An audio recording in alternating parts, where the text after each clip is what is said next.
Hello everyone, welcome once again in my YouTube channel in a career academy. तो देखिए, अभी हम लोग क्लास 8 के साइंस को पढ़ रहे हैं, जिसमें आपको 7वां चैप्टर पढ़ाया जा रहा है और ये है सूक्ष्म जीवों का संसार, यानी the world of micro organism. तो देखिए, यहाँ हम पिछले वीडियो में पढ़ चुके थे कि सूक्ष्म जीव होते क्या हैं, और फिर सूक्ष्म जीवों को 4 भाग में बांटा गया था। शैवाल यानी एल्गी, कवक यानी फंगस, और फिर बैक्टीरिया और प्रोटोजोआ को पढ़े थे। साथ ही साथ वायरस के बारे में भी स्टडी किया गया था। और आज के वीडियो में हम आपको बताने वाले हैं सूक्ष्मदर्शी यानी माइक्रोस्कोप के बारे में। तो आइए आपको अब स्टार्ट करते हैं इसको समझना। तो देखिए, सबसे पहली चीज कि हम अपनी खुली आंखों से, यानी हम अपनी नंगी आंखों से 1 मिलीमीटर के, जो मिलीमीटर होता है यूनिट, उस मिलीमीटर के लगभग मतलब मैक्सिमम अधिक से अधिक 10वें भाग को देख सकते हैं। हम केवल अपनी आंख की सहायता से मिलीमीटर जो होता है उसके 10वें भाग को देख सकते हैं। जैसे मान लीजिए कि मिलीमीटर एक काफी छोटा यूनिट है, मान लीजिए इतना बड़ा यूनिट है और इसका 10वां भाग, इसको आप 10 भाग में बांटिए तो इसके 10वें भाग को अधिक से अधिक वह मतलब भाग होगा जिसे हम अपनी आंखों से देख सकते हैं। लेकिन अगर हम बात करें सूक्ष्म जीवों का, तो ये जो सूक्ष्म जीव होते हैं यह मिलीमीटर के लगभग हजारवें या लाखवें भाग के बराबर होते हैं। तो फिर इन्हें अपनी खुली आंखों से देख पाना संभव नहीं होता है, क्योंकि अधिक से अधिक हम 10वें भाग को ही देख सकते हैं, लेकिन सूक्ष्म जीव तो मिलीमीटर के हजारवें और लाखवें भाग के बराबर होते हैं। अब यहां बात यह आएगी कि सर अब हम इसे देखेंगे कैसे। तो फिर इन सूक्ष्म जीवों को देखने के लिए एक विशेष प्रकार के यंत्र का, एक विशेष प्रकार के मशीन का सहायता लेना पड़ता है, और इसी यंत्र को सूक्ष्मदर्शी या माइक्रोस्कोप के नाम से जाना जाता है। तब आइए आपको बताते हैं टेक्निकली माइक्रोस्कोप को कैसे डिफाइन करेंगे।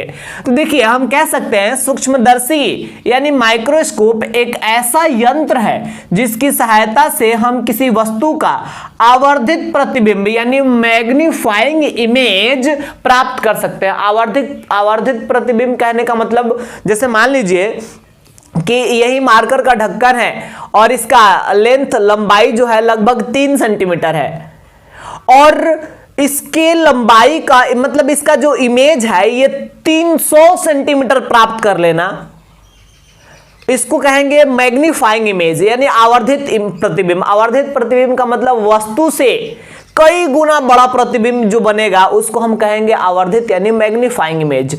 तो सूक्ष्मदर्शी यानी माइक्रोस्कोप भी एक ऐसा मशीन है, एक ऐसा यंत्र है जिसकी सहायता से किसी वस्तु का आवर्धित यानी मैग्नीफाइंग इमेज प्राप्त किया जा सकता है। अब देखिए, सूक्ष्मदर्शी जो है 2 प्रकार का होता है। एक होता है साधारण सूक्ष्मदर्शी यानी सिंपल माइक्रोस्कोप, और एक होता है इलेक्ट्रिक सूक्ष्मदर्शी यानी इलेक्ट्रिक माइक्रोस्कोप। अब यहां आपको हम बता दें कि जो साधारण सूक्ष्मदर्शी है इससे आप 25 से 400 गुना तक बड़ा प्रतिबिंब प्राप्त कर सकते हैं। यानी कोई भी वस्तु, आप सोचिए यहां पे कहने का मतलब क्या है, कोई वस्तु अगर 1 सेंटीमीटर का है और साधारण सूक्ष्मदर्शी से अगर देखा जाए तो वह वस्तु 25 सेंटीमीटर का दिख सकती है, या ज्यादा से ज्यादा वह वस्तु 400 सेंटीमीटर तक भी दिख सकती है। 1 सेंटीमीटर की वस्तु मतलब इतना बड़ा प्रतिबिंब बनाता है।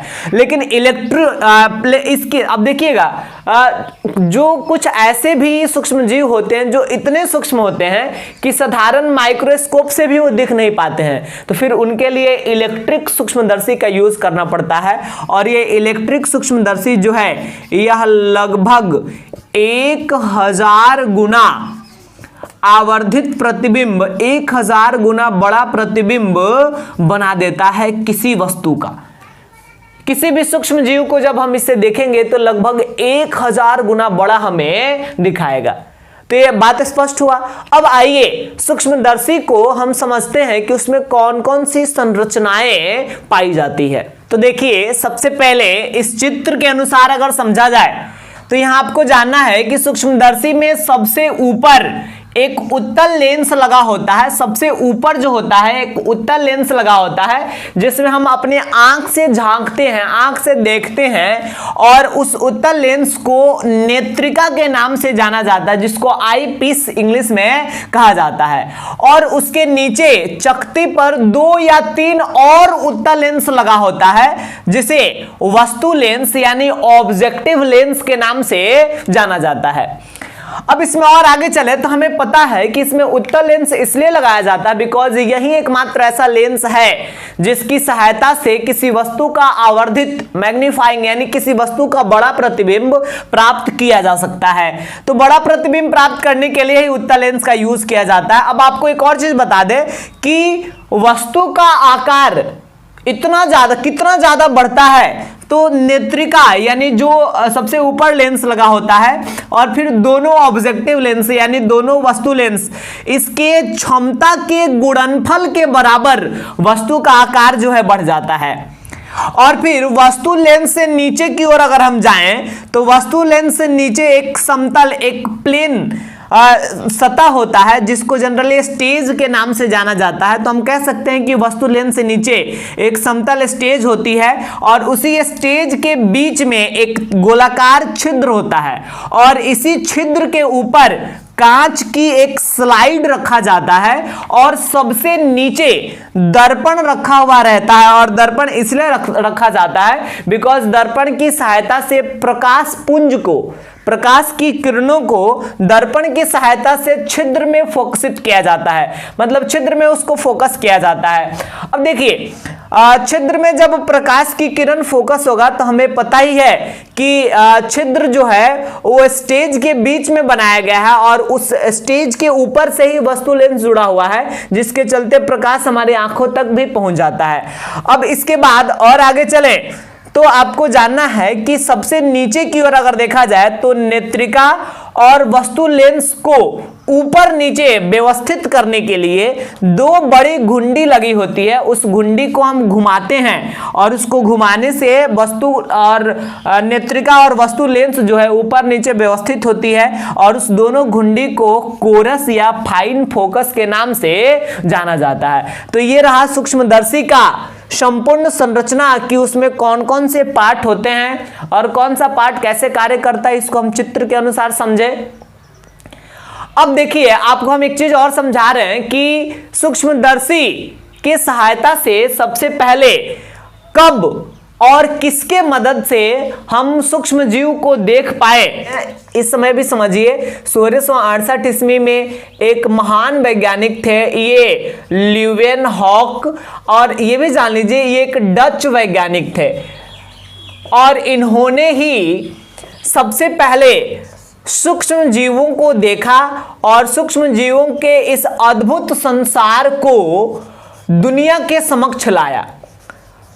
और आगे बढ़े तो ये अपने एक विशेष प्रकार के सूक्ष्मदर्शी का निर्माण ल्यूवेनहॉक के द्वारा किया गया था जिसके मदद से इसने सबसे पहले सूक्ष्म जीवों को देखा। और ल्यूवेनहॉक ने सूक्ष्म जीवों से संबंधित बहुत सारे खोज किए और फिर आगे बहुत से और भी साइंटिस्ट आते गए जिनके माध्यम से सूक्ष्म जीवों के संदर्भ में तरह तरह की रिसर्च जो है सफल की गई। वहीं अगर हम बात करें ल्यूवेनहॉक ने जब मतलब सबसे पहले सूक्ष्म जीव देखा था उसके लगभग 200 वर्षों के बाद एक और बड़े वैज्ञानिक आएंगे जिनका नाम था लुई पास्चर।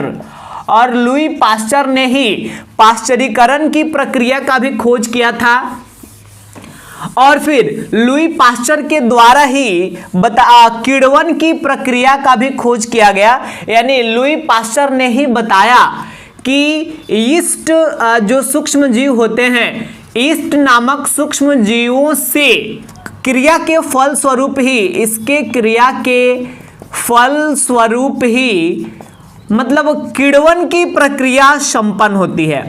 किण्वन यानी जिसको हम फर्मेंटेशन के नाम से जानते हैं, तो फर्मेंटेशन की क्रिया यीस्ट नामक सूक्ष्म जीवों के फल स्वरूप होता है। इसका खोज जो है सबसे पहले लुई पास्चर के द्वारा किया गया, और आगे धीरे धीरे और भी बहुत सारे साइंटिस्ट हुए जिनके माध्यम से सूक्ष्म जीवों का और भी डीप स्टडी किया गया। तो धीरे धीरे हम इस चैप्टर में और भी सूक्ष्म जीवों के बारे में बहुत सारी चीजों को पढ़ेंगे। तो आज के वीडियो में हम इतना ही रहने देंगे, और अगले वीडियो में हम आपको बताने वाले हैं सूक्ष्म जीव हमारे लिए लाभदायक किस प्रकार हैं, यानी मित्रवत सूक्ष्म जीव के बारे में हम पढ़ेंगे। जनरली देखिए, आपके मन में जब भी सूक्ष्म जीव की बात आती है तो आप समझते हैं कि कोई बीमारी, बैक्टीरिया, वायरस वगैरह जब भी नाम आपके मन में आएगा तो आपको उससे कोई बीमारी ही याद आएगी। लेकिन ऐसा नहीं है, सारे सूक्ष्म जीव हमारे लिए हानिकारक नहीं होते, बल्कि कुछ ऐसे सूक्ष्म जीव भी हैं जो हमारे लिए उपयोगी हैं, जो हमारे लिए लाभदायक हैं, जिसे मित्रवत सूक्ष्म जीव, मित्र सूक्ष्म जीव के नाम से जाना जाता है। तो ऐसे सूक्ष्म जीव और फिर वो क्यों हमारे लिए किस प्रकार लाभदायक है, इसको अगले वीडियो में समझाएंगे।